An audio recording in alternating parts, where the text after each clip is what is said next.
आद्यादि श्रीमहालक्ष्मीर्देवता श्रीं बीजम् ह्रीं शक्तिः ऐं कीलकम् श्रीमहालक्ष्मी प्रसादसिद्ध्यर्थे जपे विनियोगः। अथ ध्यानम्।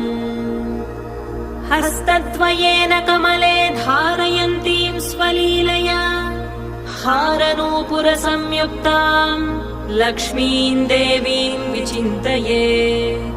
पीतवस्त्रां सुवर्णाङ्गीं पद्महस्ताङ्गजान्विताम् लक्ष्मीं ध्यात्वेति मन्त्रेण स भवेत् पृथिवीपतिः।